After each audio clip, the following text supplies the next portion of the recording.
اعوذ باللہ من الشیطان الرجیم بسم اللہ الرحمن الرحیم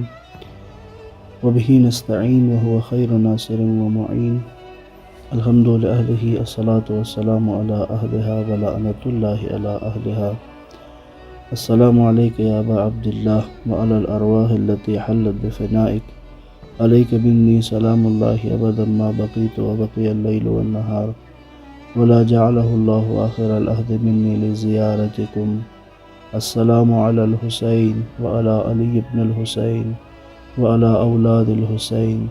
وعلی اصحاب الحسین الذین بذلوا مہجہم دون الحسین علیہ السلام۔ السلام علیکم ورحمۃ اللہ وبرکاتہ۔ آپ تمام احباب کی خدمت میں یہ سلسلہ جو امام حسین علیہ السلام کی زندگی کا وہ حصہ کہ جو اس واقعہ کربلا سے مربوط ہے، تحریک کربلا سے مربوط ہے، جس کا آغاز خود اس کربلا کی تحریک کا آغاز وہ 28 رجب کو امام کی مدینہ سے مکہ کی طرف روانگی کا جو واقعہ تھا اسی سے شروع ہوا۔ تو ہم انشاءاللہ واقعے کو ہی بیان کریں گے تفصیل کے ساتھ کہ مدینہ سے لے کر مکہ تک اور مکہ سے لے کر کربلا، پھر کربلا میں جو واقعہ رونما ہوا، پھر اس کے بعد پھر جو سفر ہے اسرا اہل بیت کا، اس قافلے کا کہ جو کربلا سے کوفہ، کوفہ سے شام تک کا، پھر شام سے واپسی کربلا اور پھر مدینہ تک۔ ہم کہہ سکتے ہیں کہ مدینہ سے لے کر مدینہ تک کا جو سفر ہے اس قافلے کا، اس کو ہم انشاءاللہ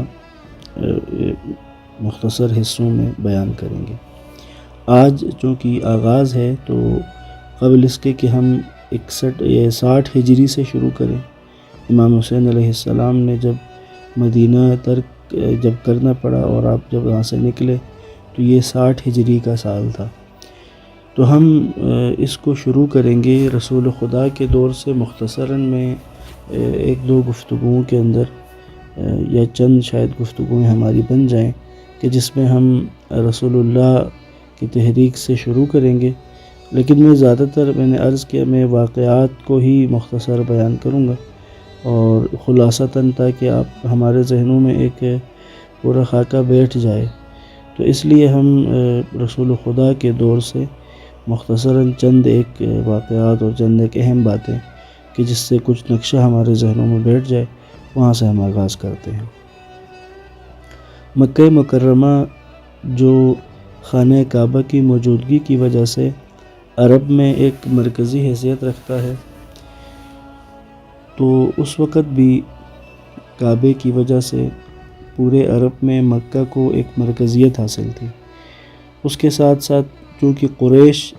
خانہ کعبہ کے متولی تھے اور اس کے خدمتگار اور اس کے جو معاملات تھے وہ ان کے پاس تھے، اس لیے جو قریش کے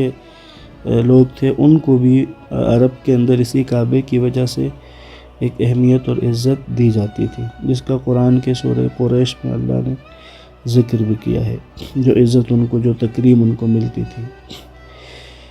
تو اللہ کے نبی کا جو آغاز ہوا نبوت کا، جس کو ہم نبوت کے آغاز کا سال ہی قرار دیتے ہیں، پہلی بعثت کا سال، اس سے قبل اگر ہم دیکھیں تو وہاں پر جو مشکلات ہیں اس علاقے میں، اس مرکز میں، اس میں ایک ظلم و ناانصافی بھی ہے، جو محروم طبقہ ہے، جو پسماندہ طبقہ ہے، جو کمزور طبقہ ہے، اس کے ساتھ بت پرستی عقائد میں جو انحرافات ہیں وہ بھی اپنی جگہ پر ہیں، اور اس کے ساتھ ساتھ جو ایک مختلف اخلاقی مسائل کا شکار یہ معاشرہ تھا۔ رسول خدا نے اپنی بعثت کا جب آغاز کیا تو آپ کے سامنے بہت سارے مشکلات اور بہت سارے مسائل موجود تھے۔ ایک تو یہ کہ خود قریش کے رؤساء نے آپ کی نبوت کو ماننے سے انکار کیا، اور پھر اس کے بعد جو بھی اسلام لاتا اس کے لیے مشکلات اور اس کے لیے اس کو تکلیفیں دینے لگے۔ تو آغاز اسلام میں ہمیں بہت سے ایسے واقعات نظر آتے ہیں کہ کہ جس میں مسلمانوں کے اوپر، اسلام لانے والوں کے اوپر بے پناہ مشکلات، بے پناہ تکلیفیں ان کو دی گئی۔ یوں قرآن مجید نے بھی اس طرف متوجہ کیا، جو فتح سے قبل اسلام لانے والے ہیں، جو فتح مکہ سے پہلے، جنہوں نے فتح مکہ کہیں یا صلح حدیبیہ کہیں، جو اس سے پہلے اسلام لانے والے ہیں، جو اس سے پہلے اللہ کی راہ میں خرچ کرنے والے ہیں، ان کا رتبہ فتح مکہ کے بعد جو خرچ کرنے والے یا اسلام لانے والے ہیں ان سے زیادہ ہے۔ اس کی وجہ وہی تھی، کیونکہ فتح مکہ سے پہلے مشکلات کا دور تھا، مسائل کا دور تھا، تکلیفوں کا دور تھا۔ تو اسی دور میں اسلام جو لائے خالص لوگ اللہ کے نبی پر، اس کے بعد پھر مکہ میں جب ناگزیر ہو گیا کہ اب یہاں پر رہ کر خود اسلام کی تبلیغ، اسلام کی تحریک اور جس مقصد کے لیے اللہ کے نبی کو مبعوث کیا گیا ہے اس کی تکمیل مکہ میں رہتے ہوئے ممکن نہیں ہے۔ جب تمام کوششیں مکمل ہو گئیں تو اس کے بعد اللہ کے نبی نے مدینہ کے جو انصار تھے ان کی دعوت پر اور اللہ کے حکم کے مطابق آپ مکہ سے ہجرت کر کے مدینہ چلے گئے۔ مدینہ ہجرت کرنے کے بعد بھی قریش مکہ کے ساتھ آپ کا تعارض رہا، اور انہوں نے کوشش یہی تھی قریش مکہ کی کہ کسی طرح اسلام کا یہ چیپٹر جو ہے، اسلام کا یہ سلسلہ، اس کو لپیٹ دیا جائے۔ وجہ وہی تھی کہ قریش یہ سمجھتے تھے کہ ان کے جو مفادات ہیں، جس طرح ان کو عرب کے اندر ایک ممتاز حیثیت حاصل ہے، تو وہ یہ چاہتے تھے کہ اس کو اسی طرح باقی رکھیں، یعنی اس میں ان کا کوئی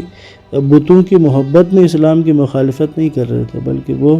اپنے مفادات، جو مادی مفادات ہیں، مالی مفادات تھے، سیاسی، معاشرتی، ان مفادات کی وجہ سے رسول خدا کی مخالفت کرتے تھے۔ مدینہ ہجرت کرنے کے بعد اللہ کے نبی کی قریش کے ساتھ جنگیں بھی ہوئی، جو ساری دفاعی جنگوں پر مبنی تھی۔ بدر کا معرکہ ہو، احد ہو، خندق ہو، یہ سارے معرکے جو ہیں یہ رسول خدا کے ان کے ساتھ قریش کے ساتھ رہے۔ امام حسین علیہ السلام کی ولادت مدینہ ہجرت کرنے کے چوتھے سال میں ہوئی۔ 3 شعبان 4 ہجری کو امام حسین علیہ السلام کی ولادت ہوئی ہے، اور آپ نے اپنی زندگی کے 7 سال رسول خدا کی زیر تربیت گزارے ہیں، اور رسول اللہ نے بہترین انداز میں اپنے ان نواسوں کی، امام حسن علیہ السلام، امام حسین علیہ السلام اور اسی طرح جناب زینب سلام اللہ علیہا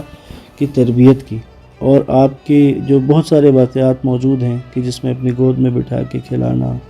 اپنے لیے اور اپنی خود سواری بن کے ان کو سوار بنانا،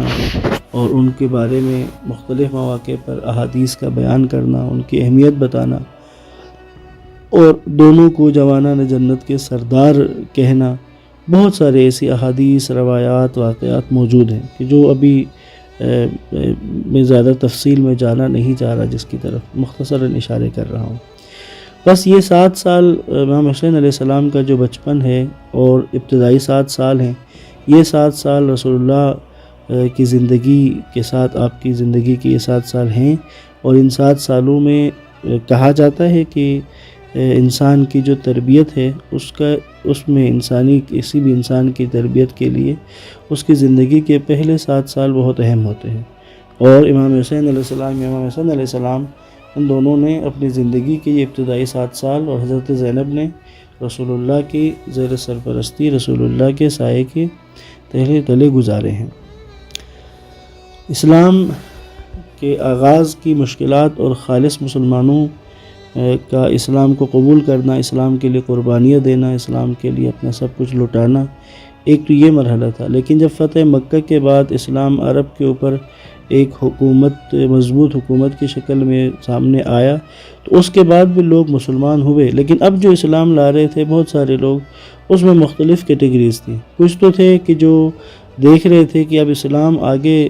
ایک مضبوط حکومت کے طور پر سامنے آئے گا، اور ظاہر ہے کہ پھر بہت سارے مادی مفادات بھی حاصل ہوں گے، تو بہت سارے لوگ اس وجہ سے اسلام قبول کر رہے تھے تاکہ بعد میں اپنے لیے کوئی مادی فوائد اس سے حاصل کر سکیں۔ اور اس کے علاوہ کچھ لوگ ایسے جو مسلمان ہو رہے تھے کہ قبائلی سسٹم تھا، تو قبیلے کا جب سردار مسلمان ہوتا تھا تو اس کے ساتھ اس کے قبیلے والے بھی مسلمان ہوتے تھے۔ تو یوں اب ہم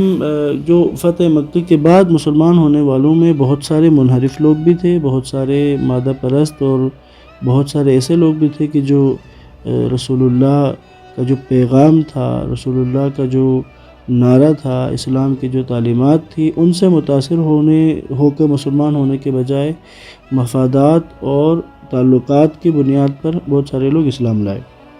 یوں مسلمانوں کے اندر، خالص مسلمانوں کے اندر بہت سارے ایسے لوگ بھی شامل ہو گئے کہ جو بعد میں تاریخ گواہ ہے کہ جنہوں نے اسلام کو نقصان دیا ہے۔ رسول خدا کی رحلت کے بعد کچھ معاملات ایسے بن گئے کہ رسول اللہ کے واضح اعلانات کے باوجود رسول خدا کے جانشین برحق حضرت علی علیہ السلام کو ان کے حق سے، ان کی خلافت سے ان کو محروم رکھا گیا، اور خلافت اس کے ذریعے، انتخاب کے ذریعے، ووٹ کے ذریعے سے خلافت کو دوسری طرف منتقل کیا گیا۔ مولا علی علیہ السلام نے اس دوران میں جب دیکھا کہ حالات ایسے تھے، دو طرح کے فتنے اس وقت اٹھ چکے تھے۔ ایک تو عرب کے اندر رسول خدا کی رحلت کے بعد کچھ لوگ تھے جنہوں نے نبوت کے دعوے کیے، اور نبوت کے دعووں کے ساتھ ہی انہوں نے لشکر کشی کی، تو اسلام کے لیے ایک خطرہ عرب کے اندر موجود تھا۔ دوسرا خطرہ تھا روم اور فارس کا، کیونکہ دو بڑی طاقتیں اس وقت دنیا میں موجود تھی، ایک ایران کی طاقت تھی، ایک روم کی طاقت تھی، اور ان دونوں کے لیے اسلام ایک بڑھتی ہوئی سپر پاور، ایک بڑھتی ہوئی نئی طاقت کے طور پر ابھر رہی تھی۔ تو ان دونوں کی طرف سے بھی خطرہ موجود تھا کہ اندرونی کسی چپکلش اور نزاع کو دیکھتے ہوئے وہ بھی اسلام کے اوپر، اسلامی سلطنت کے اوپر حملہ کر دیں۔ بہت سارے ایسے وجوہات تھی، وحدت کا مسئلہ تھا، انحراف کا مسئلہ تھا، نا اتفاقی کا مسئلہ تھا، جس کی وجہ سے امیر المؤمنین نے خاموشی اختیار کی اور معاملات میں مداخلت نہیں کی۔ ہاں، جہاں ضرورت ہوئی، اسلام کی ضرورت تھی، وہاں جب مشورہ کیا گیا امام علی علیہ السلام سے، تو وہاں آپ نے خالص مشورہ، خلوص کے ساتھ بہترین مشورے اپنے دیے۔ یوں یہ 25 سال کا دور ہے رسول خدا کی رحلت سے لے کر مولا علی کی ظاہری خلافت تک، کہ جب مولا علی کو خلافت ملی، اور پھر آپ نے اپنے خلافت کے کم و بیش جو 5 سال کا عرصہ ہے، اس میں مولا علی علیہ السلام نے انہی خطوط پر، انہی اصولوں پر، کہ جن اصولوں پر رسول خدا نے حکومت کی تھی، آپ نے حکومت کی۔ ایک آدھ جملہ میں عرض کر دیتا ہوں آج کی اس گفتگو کے آخر میں، کہ رسول خدا صلی اللہ علیہ وآلہ وسلم نے جس قدر اہمیت اور جس قدر فضیلت بیان کی ہے امام حسین علیہ السلام کی، امام حسن علیہ السلام کی، اہل بیت علیہ السلام کی، جو ہی آپ کی رحلت ہوتی ہے تو انہی اہل بیت کو، انہی آپ کے نواسوں کو، آپ کی بیٹی جناب سیدہ کائنات صلوات اللہ علیہا کو ایسی مصیبتیں، ایسی تکلیفیں دی گئیں، اتنی مصیبتیں اور اتنے مصائب آئے کہ سیدہ کائنات نے یہ کہا کہ بابا، مجھ پر ایسی مصیبتیں آ گئی ہیں کہ اگر ان سفید دنوں پر، ان روشن دنوں پر یہ مصیبتیں آ پڑتی تو یہ سفید دن، یہ روشن دن سیاہ راتوں میں بدل جاتے۔ یقیناً بہت بڑی تکلیفوں اور مصائب کا سامنا کیا سیدہ کائنات نے، اور انہی مصائب اور انہی تکلیفات کی وجہ سے رسول خدا کی رحلت کے 3 ماہ بعد آپ کی بیٹی بھی اس دنیا سے رحلت کر گئی۔ انا للہ و انا الیہ راجعون۔ آج ہم یہیں پر اختتام کرتے ہیں انشاءاللہ، اور اگلی گفتگو میں ہم اس سے آگے کچھ اور باتیں بیان کر کے انشاءاللہ ہم امام حسین علیہ السلام کا جو 60 ہجری سے کربلا کے واقعے کا آغاز ہے، وہاں تک ہم انشاءاللہ اس کو پہنچا کر پھر وہاں سے زیادہ تفصیل کے ساتھ بات کو آگے بڑھائیں گے۔ والسلام علیکم ورحمۃ اللہ وبرکاتہ۔